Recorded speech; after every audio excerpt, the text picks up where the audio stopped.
Hi friends, कसे आहात सगळे? मी हे जयश्री आणि महा एक्झामचे यूट्यूब चॅनलवर तुमचं पुन्हा एकदा खूप खूप मनापासून स्वागत. तर फ्रेंड्स, आज आपण 3 एप्रिल 2026च्या काही चालू घडामोडी पाहणार आहोत. त्यात जर चॅनलवर नवीन असाल आणि चॅनलला सबस्क्राईब केलं नसेल यूट्यूब चॅनल नक्की सबस्क्राईब करा. चला तर मग वळत आपल्याच्या विषयाकडे. तर आजची पहिली बातमी आहे, भारतात प्रोजेक्ट टायगरची सुरुवात 1973 वर्षी झाली वाघांच्या संरक्षणासाठी.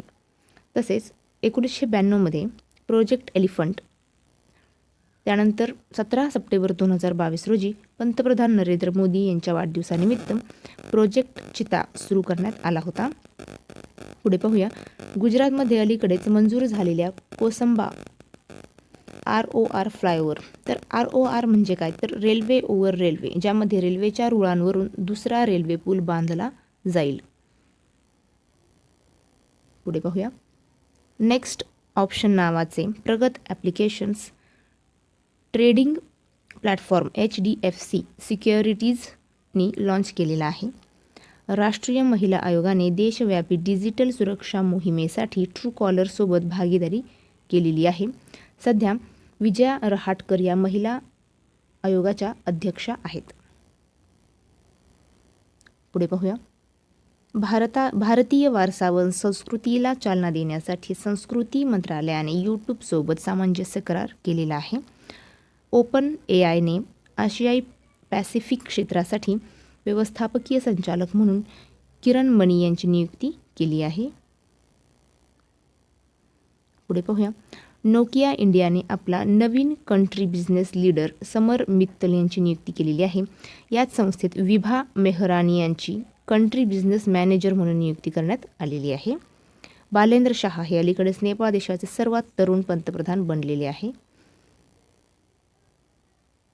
भारतीय महिला क्रिकेट संघाची कर्णधार हरमनप्रीत कौर यांच्या नावावर भारतातील पहिले wing stand Dwarka the Omaxe state stadium नवी दिल्ली शहरात उभारण्यात आलेला आहे. 2026चा गणितातील प्रतिष्ठित अबेल पुरस्कार गर्ड फाल्टिंग्स या जर्मन गणित तज्ज्ञांना जाहीर झालेला आहे. पुण्यातील IUCAAच्या शास्त्रज्ञांनी ब्रह्मांडाचा अचूक नकाशा तयार करण्यासाठी आणि अंतर मोजण्यासाठी त्रुटी दूर करण्यासाठी शियर रेशो टेस्ट नवीन तंत्राचा शोध लावलेला आहे.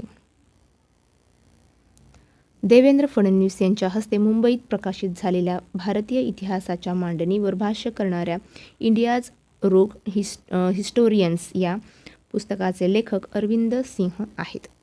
69व्या अखिल भारतीय पोलीस कर्तव्य मेळावा 2025-26चे आयोजन नागपूर येथे करण्यात आले आहे. तेलंगणाचे पर्यटन, संस्कृती व पुरातत्व मंत्री जुपल्ली कृष्णराव यांना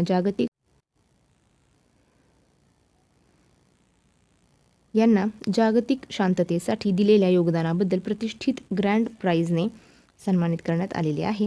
पंतप्रधान नरेंद्र मोदी यांनी उत्तर प्रदेशातील जेवार नोएडा येथे नोएडा आंतरराष्ट्रीय विमानतळाच्या पहिल्या टप्प्याचे उद्घाटन केले. भारताच्या इलेक्ट्रिक वाहन परिसंस्थेला बळकट करण्यासाठी भारत सरकारने PM ई-ड्राईव्ह योजनेला 31 मार्च 2028 पर्यंत मुदतवाढ दिलेली आहे. तर फ्रेंड्स, थांबूया इथेच. भेटूया पुढच्या व्हिडिओमध्ये. जय हिंद.